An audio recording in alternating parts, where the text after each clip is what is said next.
Next topic. Last में हमारा क्या क्या कवर हो गया था हमारा, हमने एसएसडी पूरा कर लिया था हैं, एसएसडी के बाद ओएसडी भी कर लिया था, ओएसडी का इंटरमीडिएट भी कर लिया था, इंटरमीडिएट हेडलाइट साइड डिस्टेंस भी हो गया था। मतलब लास्ट क्लासेस में हमारी साइड डिस्टेंस पूरा कवर हो गया था, ठीक है। और सारी कहानियाँ एनालिसिस भी बता दी थी मैंने दोनों की, भाई कैसे कब अटैम्प्ट करते हैं, अगर अपोजिट साइड से व्हीकल ना आ रहा हो तो D1 + D2 होता है, वो सारी कहानी मैंने आपको बता दी, ठीक है। मतलब आपने पढ़ना है। नेक्स्ट कोसेक्शन एलिमेंट, कोसेक्शन एलिमेंट कितने हो गए, साइड डिस्टेंसेस हो गए, और कौन सा हो गया कोसेक्शन एलिमेंट्स, क्या चल रहा था हमारा, अरे उसमें मैंने चैप्टर में बताया था ना, side distance, intersection, horizontal alignment, chapter बताए थे इसके कौन कौन से थे।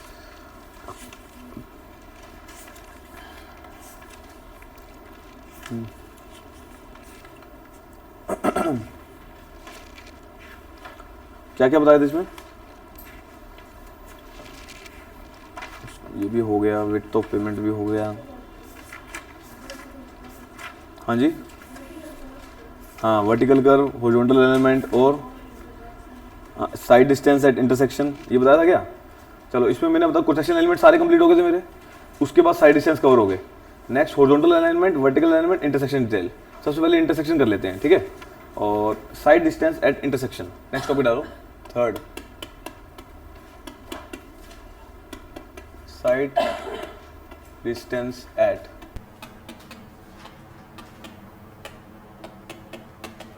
Intersection, side distance at intersection.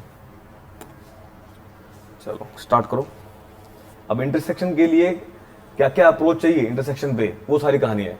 सबसे पहला केस ले रहा हूं मैं, अनकंट्रोल्ड इंटरसेक्शन है, मैंने मान लिया अनकंट्रोल्ड है। अनकंट्रोल्ड का क्या मतलब है, अनकंट्रोल्ड इंटरसेक्शन, सभी अपनी मर्जी से मूव कर रहे हैं, कोई रेड लाइट नहीं है, ठीक है, कोई रेड लाइट नहीं है, सभी अपनी मर्जी से देख रहे हैं। कोई एक माइनर रोड से आ रहा है, यहाँ पे मैं दो रोड मान लेता हूँ, एक है जो मेजर रोड है जिसपे हैवी व्हीकल चलते हैं, एक माइनर रोड है जो शायद अपनी कोई विलेज से आ रही है, गली से आ रही है कोई भी, तो दो रोड बना के मैं इसी को एग्जांपल लेके चल लेता हूँ। चलो एक डायग्राम बना दो, उसके बाद उसमें ऐड ऑन करते जाएंगे हम लोग।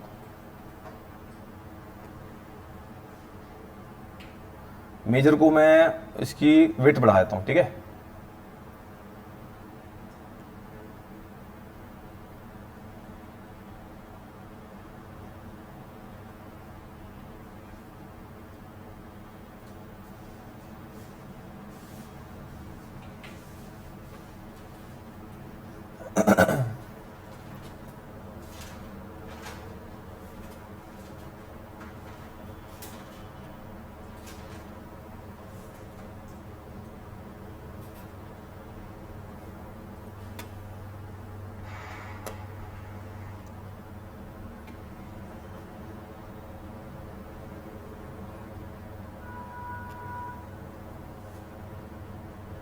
लो जी, दिस इंटरसेक्शन, ये इंटरसेक्शन बना दिया, ठीक है। इंटरसेक्शन में गाड़ी भी दिखा दूं, लो गाड़ी भी देख लो, गाड़ी कौन सा कलर ले लें गाड़ी का, ब्लू ले लो।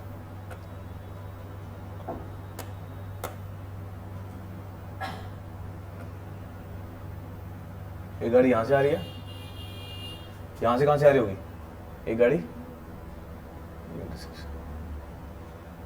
ये है। तो हमें कैसे मूव कराना है, गाड़ी यहाँ से आएगी, भाई इन दोनों को कोलिजन ना हो, हमें अनकंट्रोल इंटरसेक्शन है, भाई इसमें कौन कौन सी अप्रोच लग सकती है अनकंट्रोल इंटरसेक्शन के अंदर, भाई इन दोनों का कोलिजन ना हो। ये दोनों देखेंगे कब, साइड डिस्टेंस कौन सा होगा इनका, कभी आपने देखा होगा, ये भी बना ही देता हूँ, वाइट से बनाता ठीक था, ये ऑब्स्ट्रक्शन है, ऑब्स्ट्रक्शन है। आपने देखा होगा कई बार जब हम रोड पे जा रहे होते हैं साइड में ऑब्स्ट्रक्शन को काट रखा होता है ताकि मतलब विजिबल हो जो आगे वाली गाड़ी है। तो साइड डिस्टेंस दिखाने के लिए वाइट कलर, ठीक है, ये साइड डिस्टेंस दिखा दिया मैंने। अब ये कट करने की वजह से मैंने देख पा रहा हूँ, अगर ये ऑब्स्ट्रक्शन होती तो मैं देख ही ना पाता, आगे जाके देखनी पड़ती और हो सकता था कोलिजन हो जाए उससे। तो मैंने एक कहानी बना के दे दी आपको, ठीक है। इसी के लिए अप्रोच लिखते जाएंगे हम लोग। चलो ये सारी कहानी है, और मैं ऐसा करता हूँ एक कॉन्फ्लिक्ट पॉइंट भी बना ही देता हूँ ताकि समझ आ जाए सारा। This is the conflict point. Point of collision, PC, point of collision,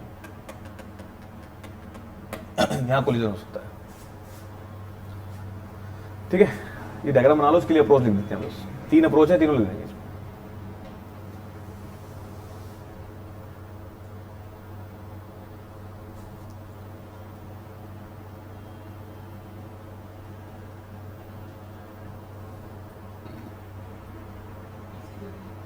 PC point of collision लो लिख देता हूं,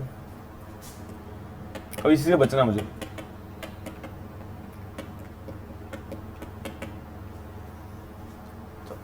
ठीक है, स्टार्ट करते हैं इसको।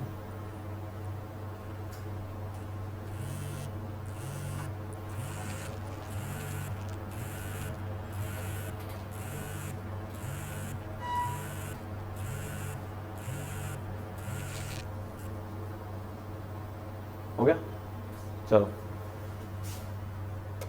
On all the approaches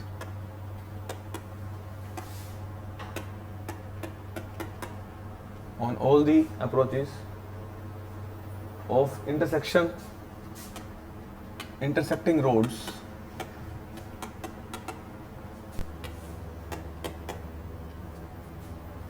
on all the approaches of intersecting roads there should be clear view, there should be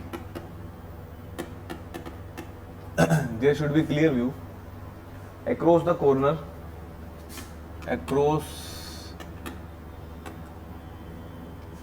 the corner from the sufficient design, from the sufficient distance, from the sufficient distance to avoid the collision,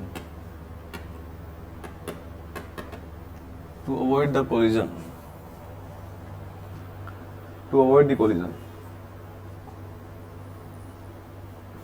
The design of side distance, लिख लेना।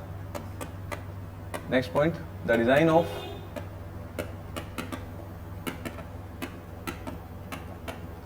side distance at intersection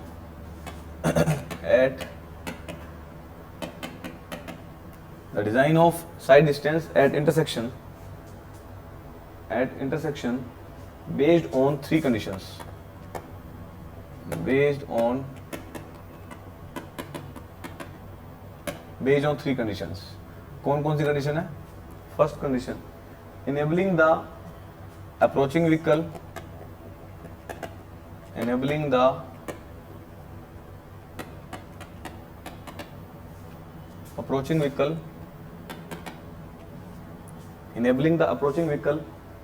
to change the speed,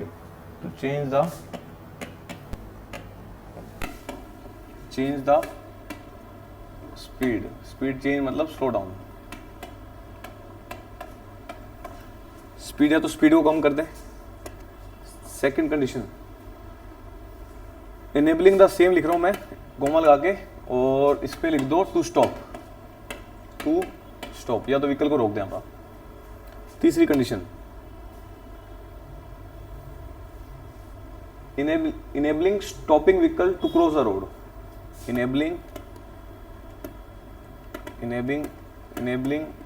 stopping vehicle to cross the road, या उसको हम रोक दें ताकि वो road को क्रॉस कर जाए। ये सारी कहानी। अच्छा, अब ये बताओ, देखो इसी को हम डेली लाइफ से रिलेट करते हैं।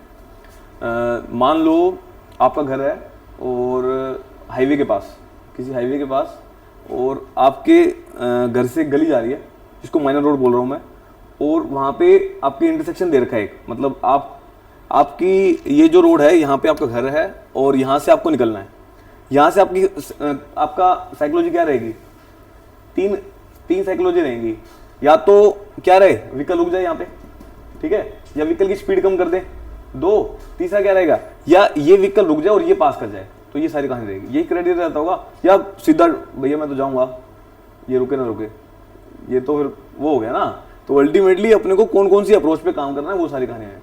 तो 3 अप्रोच पे काम करेंगे। वो अप्रोच कौन कौन सी है? या तो enabling the approaching vehicle to change the speed, वो स्पीड को कम कर ले। Enabling the vehicle to stop, या तो रुक जाए, या enabling stopping vehicle to cross the road, या वो रुक जाए और वो उसको क्रॉस होने दे। ये सारी कहानी है, ठीक है। अब इनको डिटेल में पढ़ लेंगे, दो दो लाइनें लिख के खत्म करते हैं इसको। चलो स्टार्ट करो। अब हमें केस 1 के लिए, ये है केस 1। अब इसको मैं ऐसे लिख देता हूँ, केस 1, केस 2 एंड केस 3, ठीक है। स्टार्ट करो।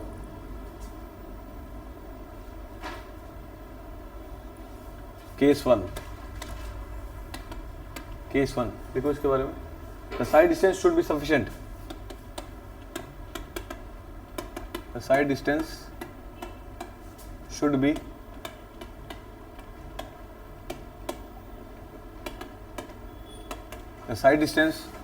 sufficient to enable either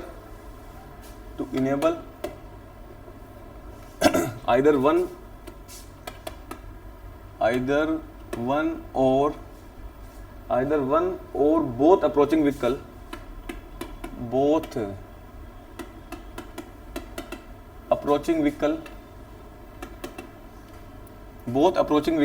speed को धीरे कर ले, टू चेंज द स्पीड, या टू चेंज द स्पीड मतलब slow down to avoid the collision को अवॉइड कर सकें, to avoid the collision. The vehicle approaching from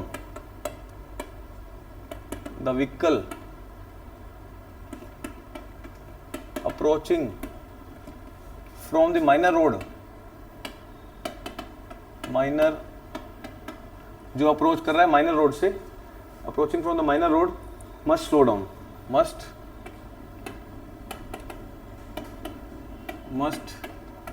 slow down. Next, the total reaction time, the total reaction time required to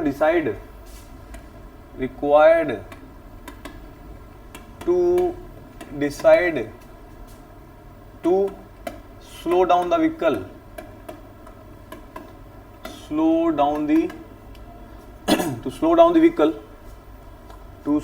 vehicle is 2 second assume, is 2 second, इसको 2 second assume कर लिया। क्या होता है भाई reaction time? What is reaction time? अरे वो reaction time क्या होता है ये पूछ रहा हूँ मैं आपसे। What is reaction time? जब आपने स्लो करने के लिए सोचा, उसमें वो सारी कहानी आ गई, परसेप्शन टाइम, जब वो आइडिया सोचेगा, ब्रेन तक सिग्नल जाएगा, ब्रेन से स्पाइनल कोड तक जाएगा, वो सारी कहानी क्या होती है। अब वहां पे हमने एसएसडी में बताया था और उसमें बताया, दोनों केस में बता दिया था कितने सेकंड था, कितने सेकंड था। एक में 2.5, एक में ओएसडी में कितना लेके चले थे? अरे 2 सेकंड लेके चले थे। तो अल्टीमेटली वो क्या था? रिएक्शन टाइम था। तो यहां भी आपको क्या करना है, स्लो करने के लिए कितना हम मान के चलते हैं, जरूरी नहीं है हम मान के चलते हैं भी 2 सेकंड, जो डिजाइनिंग करते हैं 2 सेकंड मान के चलते हैं, प्लस और भी करो, और आपको स्पीड को भी तो स्लो करना है। एंड एटलीस्ट 1 सेकेंड,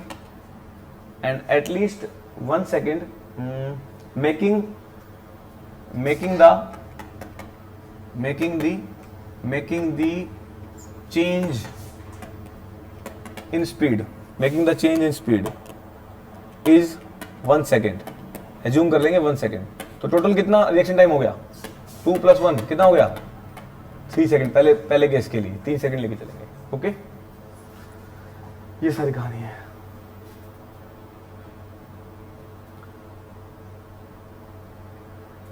अच्छा, यहां पे साइड डिस्टेंस कैसे निकालेंगे हम लोग? साइड डिस्टेंस कैसे निकालेंगे? अगर मुझे साइड डिस्टेंस निकालनी है तो हम क्या करेंगे, एक यहां से व्हीकल आ रहा होगा, एक यहां से व्हीकल आ रहा होगा, ये डिजाइन स्पीड से आ रहा होगा, मान लो 50 से 70 है, इसकी स्पीड 70 में आ रही है, डिजाइन स्पीड की 70 थी, इसकी 50 है। इसको क्या करोगे? इसको किससे गुना करूंगा मैं? इसको किससे गुना करूंगा? रिएक्शन टाइम से। रिएक्शन टाइम कितना है? 3 सेकेंड। अरे 3 सेकेंड दोनों बताया मैंने, अलग अलग होता है ये, 2 + 1 3 सेकेंड। इसकी स्पीड कितनी है? 50। 50 को गुना करो किससे? 3 से। कितना आ जाएगा?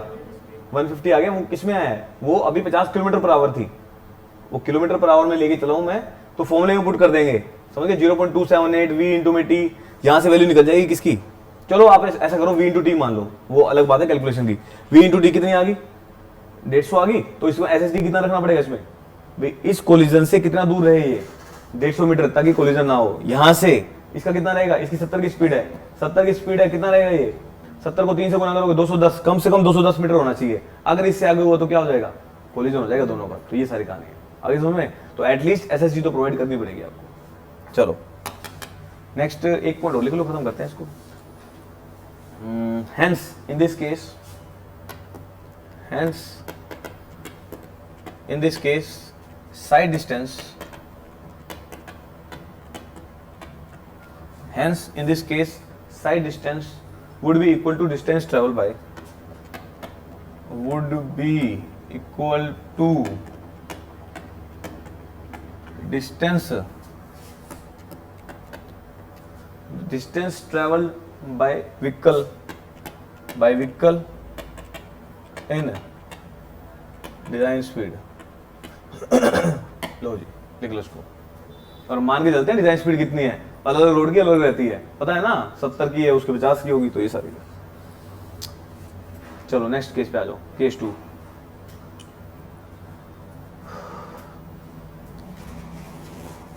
पहले में क्या किया मैंने, गाड़ी की स्पीड कम कराई पहली अप्रोच में, ठीक है। दूसरी approach case 2,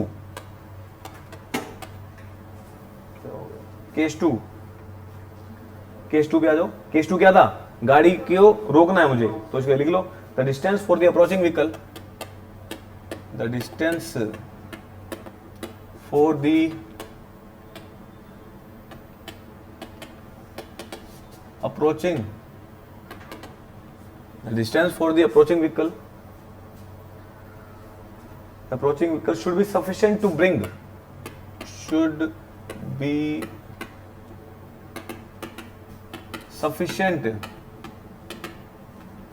sufficient to bring either both or one,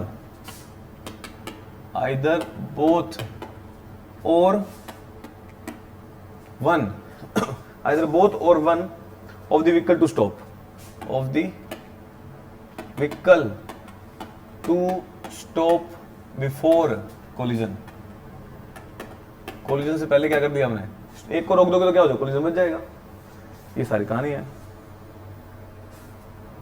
Hence it would be equal to SSD, वो किसके इक्वल होगा, Hence it would be equal to SSD, वो भी SSD के इक्वल होगा कम से कम भी, उसको स्टॉप साइड डिस्टेंस तो आपको होना ही चाहिए। नेक्स्ट, तो यहां पे जो SSD निकालेंगे वो सारा कुछ आ जाएगा, जैसे व्हीकल को स्टॉप, अब यहां पे एक्चुअल आ गया स्टॉप साइड डिस्टेंस, SSD का मतलब क्या था, स्टॉप साइड डिस्टेंस बोला था, तो यहां पे भी क्या किया है, स्टॉप किया है। जब व्हीकल को स्टॉप करेंगे तो SSD कम से कम प्रोवाइड करना पड़ेगा। वहां पे तरीका बताया था, भाई डिस्टेंस को वेलोसिटी को टाइम से गुना करते हैं ना, वो डिस्टेंस आ जाएगा। यहां पे प्रॉपर आपको SSD प्रोवाइड करनी पड़ेगी, क्यों, स्टॉप साइड डिस्टेंस, नाम याद आ गया, तो स्टॉप साइड डिस्टेंस कम से कम प्रोवाइड करना पड़ेगा आपको कोलिजन से पहले। तो ये सारी कहानी आपको ध्यान रखनी है। अब हमने गाड़ी को रोक दिया, अब या तो दोनों रुक जाए तो ही कोलिजन बच गया, या एक रुक जाए तो भी बच गया, तो अल्टीमेटली रोक लिया हमने, ठीक है। Next case. अच्छा, इसके अंदर क्या क्या निकलेगा, SSD किसके इक्वल था, SSD दो डिस्टेंस के इक्वल था, कौन कौन से, लेग डिस्टेंस, दूसरा है यार, तुम तो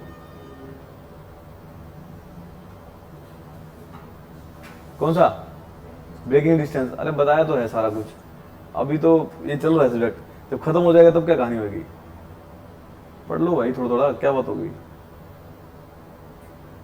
ये मान लिया बिजनेस है सबके,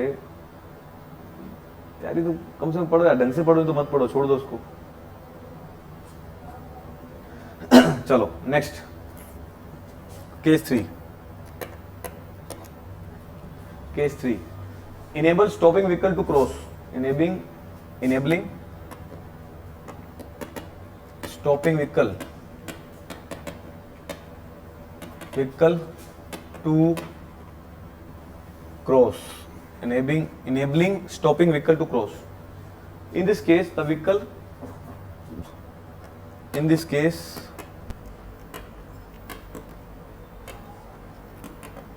in this case the vehicle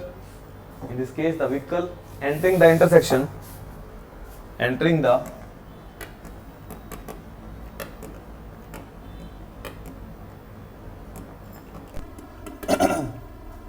in this case vehicle entering the intersection from the minor road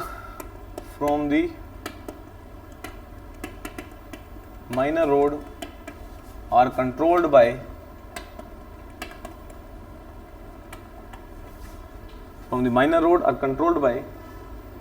stop or give way sign. Stop or give way sign. ये पढ़ेंगे ट्रैफिक में, ये जस्ट बता दिया आपको. So the vehicle to stop.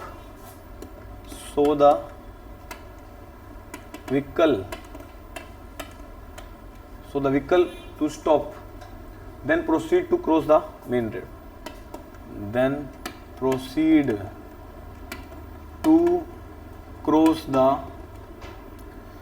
Major road. ये लिख लो.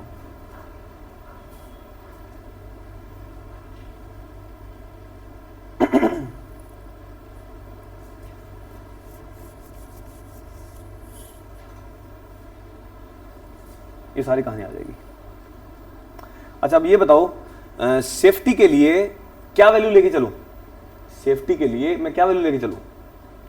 For safety consideration side distance at control intersection क्या वैल्यू लेके चलूं? यही क्वेश्चन आएगा. 3 केस बता दिए. पहले केस में क्या किया मैंने? स्लो डाउन कर दिया. दूसरे केस में क्या करा? स्टॉप कर. तीसरे केस में क्या किया? एक को रोक दिया, दूसरे को चला दिया. तो तीनों में साइड डिस्टेंस आएंगे अलग अलग. अब तीनों में जो मैक्सिमम आएगा वो लेके चलूं तो हर तरह से सेफ हो जाएंगे.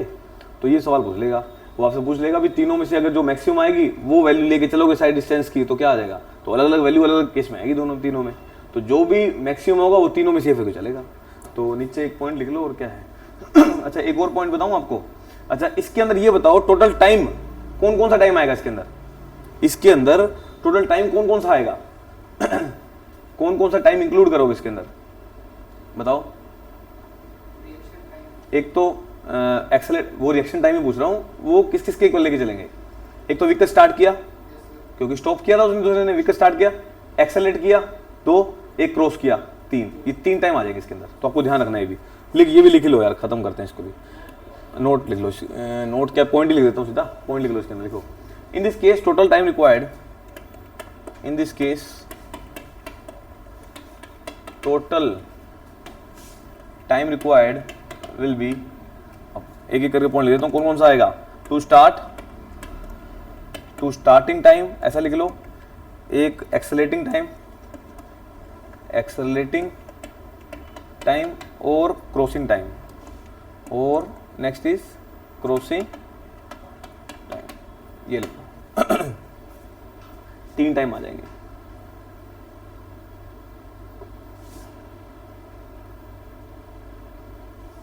ठीक है. नेक्स्ट फॉर सेफ्टी कंसिडरेशन लिख लिए. नीचे आप डालो नोट. फॉर सेफ्टी कंसिडरेशन,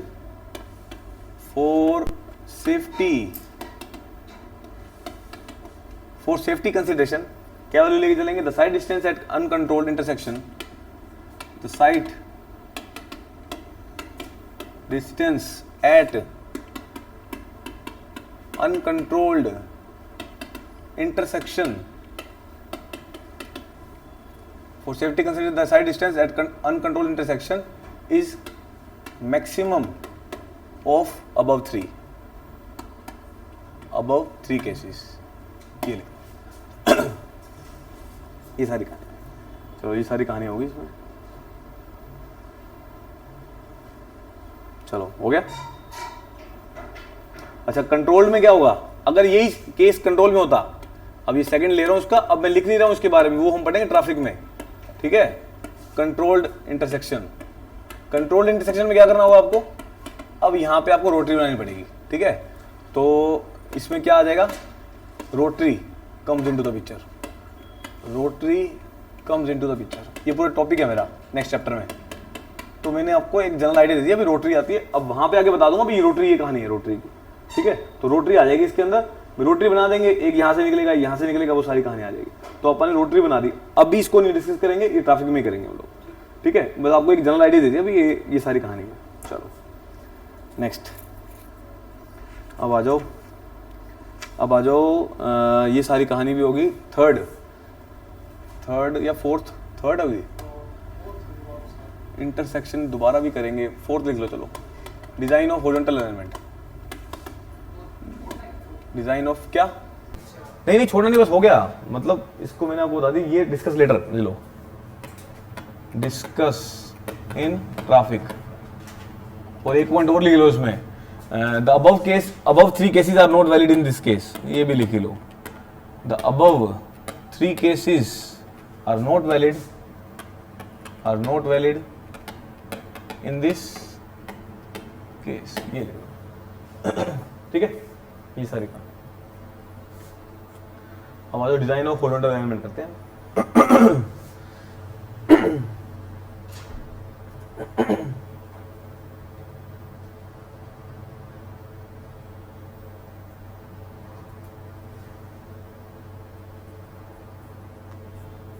चलो करें स्टार्ट। नेक्स्ट टॉपिक डालो, design of horizontal alignment, design of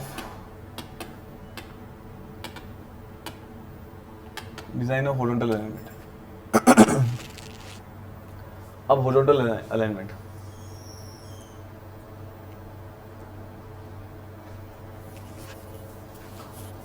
अच्छा अब ये बताओ मुझे, मुझे हॉरिजॉन्टल अलाइनमेंट क्यों देनी पड़ी, मुझे हॉरिजॉन्टली अलाइनमेंट क्यों देनी पड़ी। स्टार्टिंग में बताया था आपको, एक स्ट्रेट रोड होते हैं, एक हॉरिजॉन्टली अलाइंड होते हैं, एक वर्टिकली अलाइंड होते हैं। मुझे हॉरिजॉन्टली अलाइनमेंट क्यों देनी पड़ी, क्यों देनी पड़ी, हाँ? ड्रेनेज के लिए क्या प्रोवाइड करते हैं, वो तो कैम्बर प्रोवाइड करते हैं, वो तो आप हर रोड में दो भाई। हॉरिजॉन्टल अलाइनमेंट क्यों देनी पड़ी, हॉरिजॉन्टल घुमा क्यों दिया आपने, एक्सटेंशन करने के लिए। अरे ऐसी क्या जरूरत पड़ेगी, स्ट्रेट रोड को आपने हॉरिजॉन्टल कर दिया। अरे पहाड़ आ जाते हैं बीच में, फॉरेस्ट एरिया आ जाता है, अलग अलग टोपोग्राफी कंडीशन आ जाती हैं, ऑब्लिगेटरी पॉइंट आ जाते हैं, ऑब्लिगेटरी डिजाइन स्पीड का भी चक्कर है, टेरेन का भी चक्कर है, तो इन सभी के लिए हमें हॉरिजॉन्टल अलाइनमेंट देनी पड़ती है। तो ये सारी कहानी है। अब इसको अलग अलग उसमें पढ़ेंगे, इसके लिए जो फैक्टर गवर्न करते हैं, जैसे डिजाइन स्पीड, ठीक है, जैसे अपना सुपर एलिवेशन करते हैं ना, प्रोवाइड करते हैं। क्यों करते हैं super elevation provide, super elevation provide क्यों करते हैं, एक तरफ से रोड उठा होता है, क्यों उठा देते हैं उसको, हाँ सेंट्रीफ्यूगल फोर्स लगता है। अब सेंट्रीफ्यूगल फोर्स पिक्चर में आता है, सेंट्रीफ्यूगल फोर्स क्या कर देगा, उसको टॉपल कर देगा, उसको बचाने के लिए हम क्या करते हैं, उसको ऊपर उठा देते हैं, ताकि क्या होता है, ताकि वो उसकी स्पीड बढ़ जाती है, स्पीड जितनी मर्जी बढ़ाओ, सुपर एलिवेशन दे दो, स्पीड बढ़ा दो, कोई दिक्कत नहीं है। अब इतना भी नहीं प्रोवाइड करना कि टॉपल कर जाए, स्लो मूविंग व्हीकल के लिए खतरनाक है वो, फास्ट मूविंग व्हीकल के लिए क्या करते हैं, ऊपर उठा देते हैं। हाँ वो उसी अकॉर्डिंग अपन उसको सुपर एलिवेशन प्रोवाइड करते हैं। मैंने आपको याद है, आपको कैम्बर पढ़ाया था, जब कैम्बर में मैंने कहा था ड्रेनेज का भी काम करता है, 2 केस बताए थे। एक दूसरा केस बताया था वो सुपर एलिवेशन जो होता है, तो वो क्रॉस स्लोप और सुपर एलिवेशन। अब वहां पे 2 केस बताए थे मैंने आपको, मैं या तो एक ऐसे बनाया था, याद है, या एक ऐसे बनाया था। अब तो जब ऐसे देने पे जो एंगल बनता है उसको सुपर एलिवेशन बोलते हैं। तो ये सारी कहानी मैं बता चुका हूँ, एक बार पिक्चर में ले लिया था, अब इसको डिटेल में पढ़ेंगे हम लोग, ठीक है। चलो स्टार्ट करते हैं, इसको करो।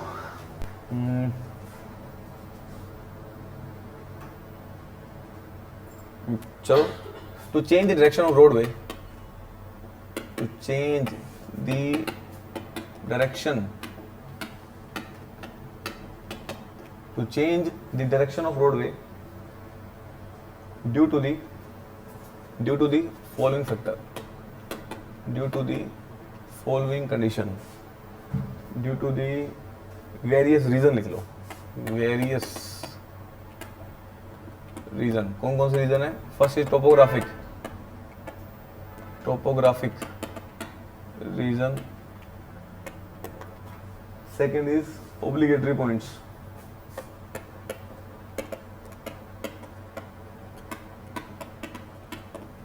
ये देखो दोनों देखो। अब कौन कौन से डिजाइन एलिमेंट है इसके अंदर वो भी लिख लो। Second point, various design elements are considered in the horizontal alignment.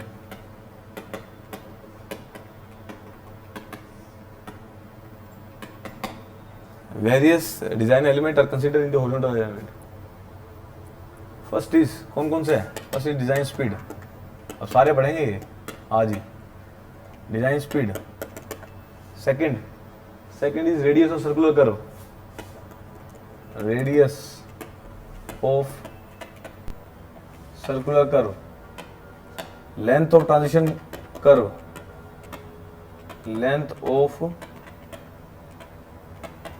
transition curve. Fourth is width of pavement. Width of pavement.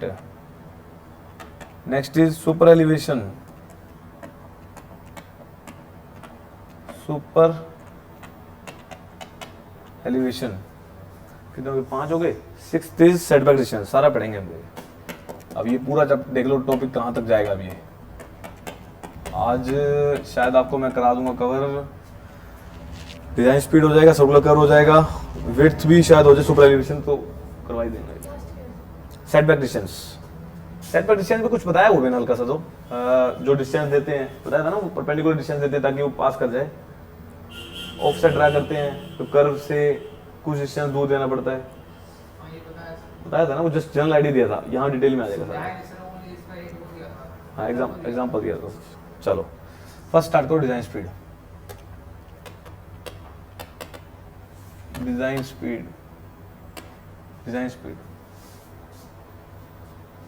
is the main factor. Design speed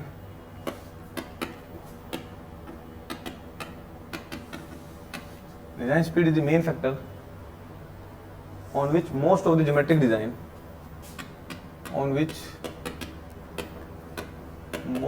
of the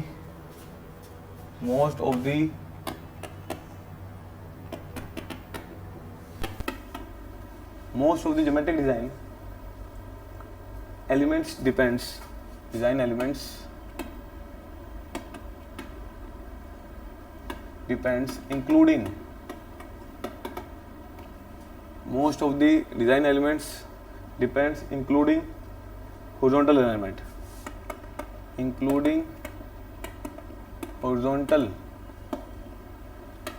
alignment,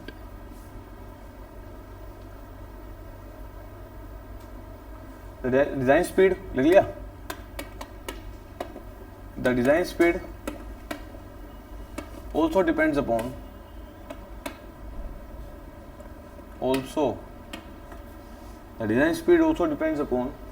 class of roads and terrain.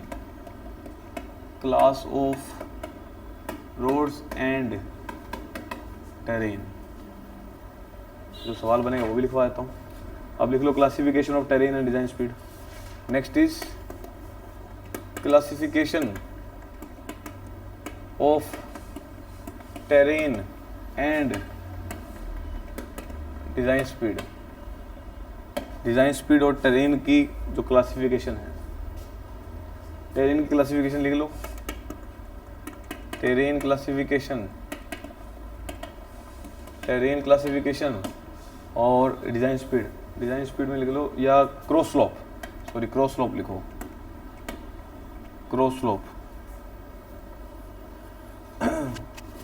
Slope में कौन से terrain होते हैं? Terrain होते हैं मेरी plane terrain, सारे बता रखे हैं आपको. Second rolling terrain. थर्ड और कौन से थे? Plain, rolling, mountainous, steep.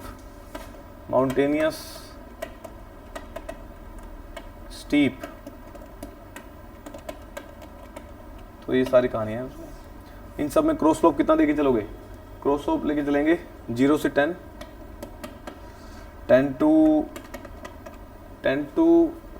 इसमें 25 टू 60, 25 टू 60, अबव 60. ये आपको टेबल याद करनी है तो आपको दे देगा. ये क्रॉस स्लोप है परसेंट में, इतना परसेंट देगा. ठीक है, ये सारी कहानी. चलो ये सारी कहानी भी होगी. अब एक यार वो निकालनी थी, लिखवानी पड़ेगी क्या? चलो डिज़ाइन स्पीड का भी लिख लो। ये पहली टेबल होगी मेरी किसी क्रॉस स्लोप के लिए। Design speed also depends upon the class of road, terrain, cross slope and cross slope. ये क्रॉस स्लोप हो लिख लो। अब आपको मैं क्लासिफिकेशन ऑफ रोड उस पर बता देता हूँ, लिख लेना।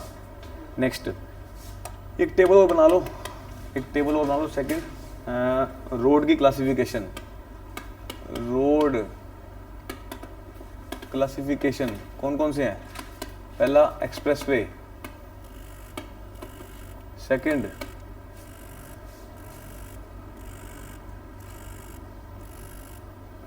Expressway NH and SH, NH and SH, third MDR, fourth ODR, fifth VR। अब इनकी क्लासिफिकेशन लिख देते हैं। ओहो, स्ट्रेट लाइन तो पूरा ही बना दिया। अब हमें नेक्स्ट बतानी है डिज़ाइन स्पीड्स। इसके लिए भी अलग अलग करना पड़ेगा भाई। यहाँ लिख देता हूँ ऊपर। चलो यहाँ लिख लो डिज़ाइन स्पीड, यहाँ लिख लो डिज़ाइन स्पीड। डिज़ाइन स्पीड के बाद मुझे एक लाइन और लगा देते हैं जिसमें बताऊंगा टेरेन। यहाँ पे आ जाएगा, थोड़ा सरकाना पड़ेगा यार, एक मिनट को इसको मैं ऊपर ही कर देता हूँ। चलो डिज़ाइन स्पीड करते हैं ऊपर, डिज़ाइन स्पीड। अब बताओ मुझे रीज़न। रीज़न है प्लेन, प्लेन के बाद रोलिंग, रोलिंग के बाद माउंटेनियस, माउंटेनियस उसके बाद स्टीप। ठीक है, उसके बाद भी इसकी दो स्पीड होती हैं, एक होता है रूलिंग, एक मिनिमम, एक रूलिंग स्पीड, एक मिनिमम स्पीड। अब इसके लिए भी हम मुझे प्लेन के लिए दो बनानी है, तो ये एक लाइन इधर लगा लो, रूलिंग एंड मिनिमम दोनों आ जाएगा। एक यहाँ लगा दो रूलिंग एंड मिनिमम, एक यहाँ लगा देते हैं, एक यहाँ लगा देते हैं, ruling and minimum. Next ruling and minimum, next ruling and minimum, next ruling and minimum. चलो लिखो भाई इसके बारे में भी। प्लेन के लिए है रूलिंग एंड मिनिमम, सारी जगह लिख लो। रूलिंग, अब रूलिंग क्या है, मिनिमम क्या है, वो भी बता दूंगा आपको। Ruling minimum, this is ruling minimum, this is ruling minimum, this is ruling minimum. ये आ जाएगी। अब स्पीड लिख लो सारी। एक्सप्रेसवे के लिए लिखो रूलिंग में 120, 100, 120, 100, 80, 65, 50, 80, 65, 50। उल्टा आ जाओ, यहाँ पे मिनिमम स्पीड कितनी है, यहाँ पे 100, 80, 65, 65 के बाद यहाँ 50 और यहाँ पे 40, ये लिख लो, ये स्पीड आ जाएगी इसकी। नेक्स्ट आ जाओ रोलिंग के लिए। रोलिंग के लिए 100, 100, 80, 65, 50, 100, 80, 65, 50, 40, ये सेम ये वाली आ जाएगी। अब यहाँ पे आ जाओ, यहाँ पे आएगी 80, 65, 65 के बाद 50, 50 के बाद 40 और 40 के बाद 35, यहाँ 35 ले लोगे। चलो अब आ जाओ उसके लिए माउंटेनियस रीजन के लिए। रूलिंग स्टार्ट करेंगे 80 से, रूलिंग स्टार्ट करेंगे हम लोग 80 से। ये 80, 80, 65, 50, 40, 35, ये ले लो सेम। ठीक है, अब आ जाओ माउंटेनियस में हो गया 30 के बाद 25 ली हुई है इसमें, 25 है ये, 25 लो, 25 आ जाएगी ये। ठीक है, उसके बाद अब आ जाओ यहाँ पे मिनिमम दे रखी है इसकी 60 40 30, 60 40 30 25 25, ये और लिख लो 25 25 25, ठीक है। नेक्स्ट रूलिंग के लिए 80 40 30 25 25, 80 40 30 25 25, ये आ जाएगी। मिनिमम स्पीड कितनी लेके चलेंगे? मिनिमम स्पीड लेके चलेंगे 60 30 20 20 20, 60 30 20 20 20, ये नोट कर लो। चलो याद तो नहीं होंगी बट आपको जनरल आइडिया लेना है। इससे कैसे आपसे पूछ लेगा एक्सप्रेस वे की कितनी मैक्सिमम स्पीड है, प्लेन रीजन पे कितनी है। एक्सप्रेस वे पे 120 की स्पीड लेके चलते हैं और मिनिमम स्पीड कितनी लेके चलते हैं यहाँ पे 100, ठीक है। और एनएच पे कितनी है यहाँ पे 100, यहाँ पे कितनी है 80, एमडीआर पे 80, यहाँ पे 65, यहाँ पे 65, यहाँ पे 50, यहाँ पे 50, यहाँ पे 40। तो जनरली आपको प्लेन की तो याद करनी है, प्लेन रोलिंग ही कर सकते हो भाई। आपको ये पता लगा मैक्सिमम स्पीड कितनी लेके चलते हैं यहाँ पे और मिनिमम स्पीड कितनी लेके चलते हैं, ये पूछ लेगा। तो एक सवाल पूछता है इसमें से, तो मैंने पूरी लिखवा दिया आपको, ठीक है। तो ऑप्शन से आइडिया लगाना है आपको, ये नहीं है बस एक बार पढ़ लो, ये तो यानी रटा तो जाएगा नहीं, बस आइडिया ले लेना इसका, ठीक है। ये सारी कहानी।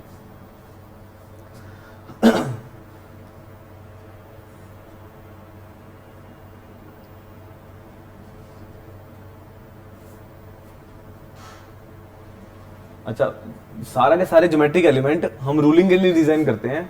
अगर ऐसी कंडीशन डेवलप नहीं हो पा रही तो मिनिमम स्पीड के लिए करते हैं, ठीक है। तो आप एक पॉइंट लिख लो, इसके लिए खत्म करते हैं इसको। ले लिया? नीचे नोट डालो, नीचे नोट डालो। As far as possible, as far as possible attempt, as far as possible attempt must be made to design the, must be made to design the, must be made to design the geometric element, design the geometric elements for ruling speed, for ruling speed के लिए design करेंगे। However, if site conditions, however if site conditions क्या हो गया यार, ये एक minute के लिए पॉज करना। हेलो, मेरी तो क्लास है, अच्छा क्लास में चल रहा हूँ, तो ला के देर। Ruling speed however if site condition and economic, however if site condition and economic consideration and economic consideration does not prevent,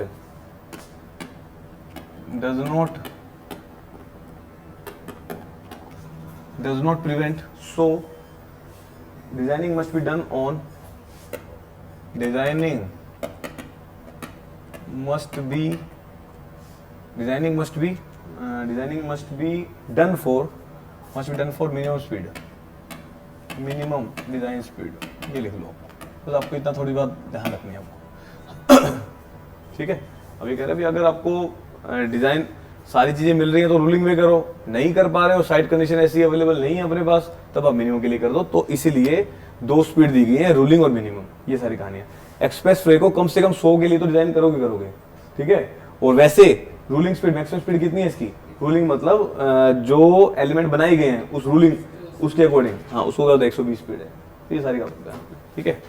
चलो ये कहानी भी खत्म होगी। अब आ जाओ नेक्स्ट, हॉरिजॉन्टल कर्व। इसमें हॉरिजॉन्टल कर्व लिखा था मैंने, लिखा था ना, ठीक है। हॉरिजॉन्टल कर्व पे आ जाओ। नेक्स्ट इज हॉरिजॉन्टल कर्व, ये इंपॉर्टेंट टॉपिक है अपना। नेक्स्ट इज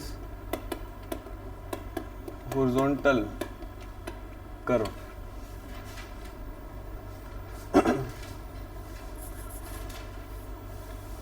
चलो अब इसको बता दूं मैं इसके लिए, वो कर्व जो curve which is curved in plan, जो प्लान के अंदर कर्व्ड की गई है। अब आप अगर मैं कर्व बनाऊं, इससे बन जाएगा, चलो देखता हूं।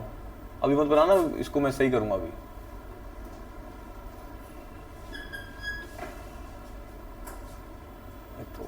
ऐसा ले लेते हैं, वो तो साफ होगा नहीं। चलो ब्लैक कलर, 2 बनाने हैं ना। अरे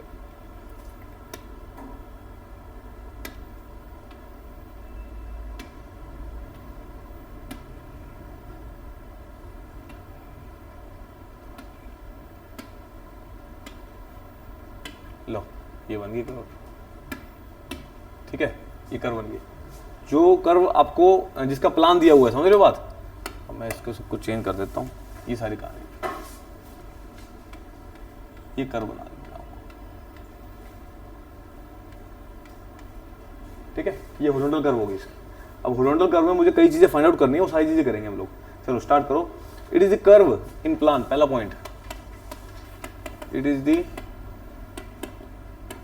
curve in plan, it is a curve in plan to provide the change in direction, to provide the change in direction, to provide the change in direction to the center line of road, to the center line of road, center line of road के along alignment को change करना, उसको क्या बोलते हैं, horizontal curve बोल देंगे। ठीक है, next, it may be defined in terms of, second point, it may be defined in terms of, first is radius of curve, radius of curve, second है अपना डिग्री ऑफ कर्व। दोनों आपको ध्यान रखने हैं, अभी दोनों बताऊंगा आपको। डिग्री ऑफ कर्व, इसको डिनोट करते हो आर से, इसको डिनोट करते हो डी से, दोनों। एक सवाल पूछता है इससे भी।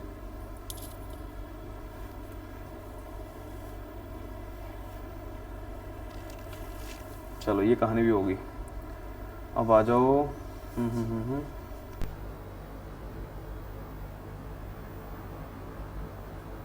एक और बना के दिखाता हूँ, तीसरा पॉइंट लिख ले इतना।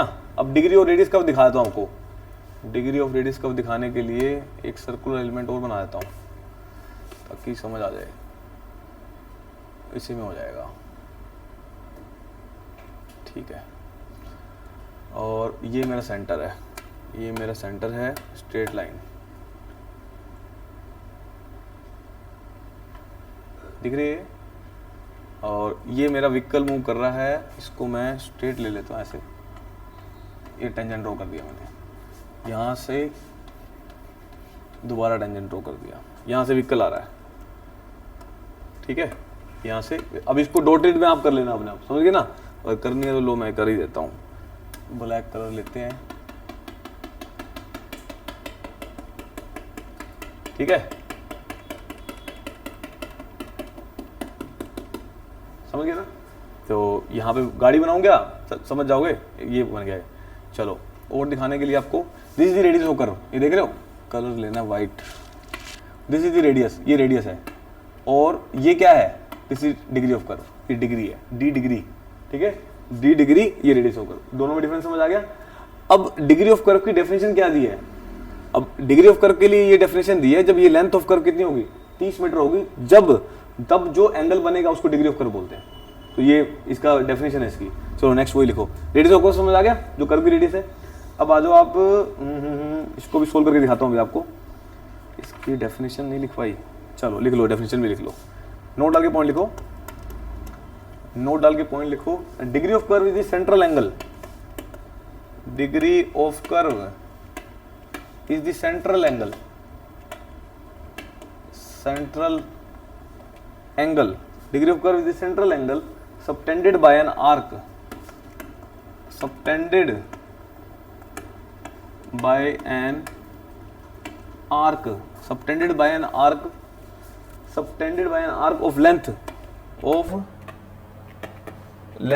30 मीटर। जब लेंथ इसकी 30 मीटर, लेंथ कौन सी है, यहां से लेके यहां तक, इसी लेंथ ऑफ द कर्व। ये लो, ये जब 30 मीटर होगी, जो एंगल बनेगा उसको डिग्री ऑफ कर्व बोलते हैं। ओके, ये सारी कहानी होगी। चलो ये कहानी भी होगी। अब मैं आपको बताता हूँ। चलो इसको फाइंड आउट करते हैं, रेडियस ऑफ कर्व को, एक रिलेशनशिप फाइंड आउट करते हैं इसका। लिख लिया इतना? चलो रिलेशनशिप देखते हैं उसका। अच्छा मुझे ये बताओ, जब एंगल 360 डिग्री होगा तब कर्व कितनी होगी? कर्व पूरी कितनी हो जाएगी? 360 डिग्री होगी? अरे कर्व बताओ भाई, लेंथ ऑफ कर्व कितनी होगी? अरे 2 पाई आर। ठीक है, जब 360 डिग्री एंगल होगा तो 2 पाई आर होगा सर्कमफ्रेंस उसका पूरा। ठीक है, अगर 1 डिग्री होगा, अगर 1 डिग्री होगा तो क्या होगा? 2 पाई आर डिवाइड बाय में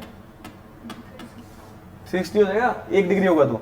अच्छा अगर डी डिग्री होगा तो, अगर डी डिग्री होगा तो 2 पाई आर डिवाइड बाय में 360 इंटू में डी लिख दूं, इंटू डी डिग्री हो जाएगा। अच्छा इंटू में डी डिग्री, ये सारी कहानी होगी।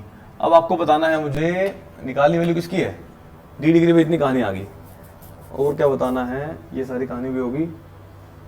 अच्छा अब ये बताओ, जब डी डिग्री एंगल है तो ये क्या आई है? लेंथ ऑफ कर्व आई है। अब लेंथ ऑफ कर्व को मैंने कितना बोला है? अरे लेंथ ऑफ कर्व को कितना बोला है डिग्री ऑफ कर्व में? डिग्री ऑफ कर्व के लिए लेंथ ऑफ कर्व कितनी बोली है? 30 मीटर। इसका मतलब ये वैल्यू कितनी रही होगी? 30 मीटर रही होगी। तो इसका मतलब मैं ऐसा बोल सकता हूं 2 पाई आर डिवाइड बाय में 360 इंटू में डी डिग्री इक्वल टू क्या आ जाएगा? ये 30 के इक्वल आ जाएगा। यहां से आर की वैल्यू निकालो, निकालो आर की वैल्यू, आर की वैल्यू निकालो फटाफट से, करो सोल्व। ये यहां से क्या आ जाएगा? 180 हो जाएगा। ये 180, आर छोटा, आर इक्वल टू वैल्यू कितनी आ जाएगी यहाँ पे? 180 गुना में 30 डिवाइड बाय में पाई इंटू में डी, ये वैल्यू आ जाएगी। सोल्व करो, उसको कितना आ रहा है? सोल्व करो, वैल्यू कितनी आ रही है? अब ये डायरेक्ट ऑब्जेक्टिव है आपका, ये ऑब्जेक्टिव है आपका। आर मतलब रेडियस। अरे मैं छोटा आर लिखा क्या? बड़ा आर कर लो उसको, एक मैं या वहां पे चेंज कर दूं, इसको छोटा कर लो। ठीक है, अरे समझ गए क्या? अरे वो नोटिफिकेशन थोड़ा सा, ठीक है ओके।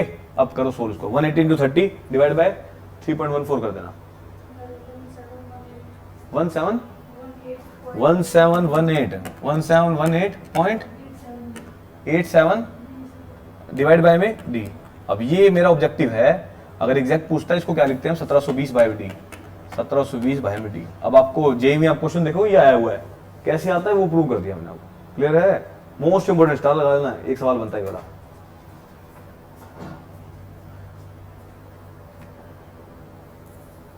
अच्छा सर्वे पढ़ी हमने, चेन की लेंथ कितनी लेके चलते हैं हम? चेन लेंथ कितनी लेके चलते हैं? 30 मीटर तभी लेके चलते हैं। आई समझ में? ये सारे काम।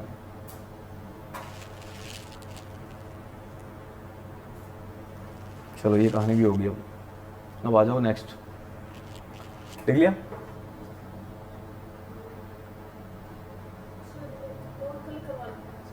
जाना है? अच्छा तो अरे मैं तो आ ही जाता हूँ, तुम देखो मेरे को क्या कह रहे हो।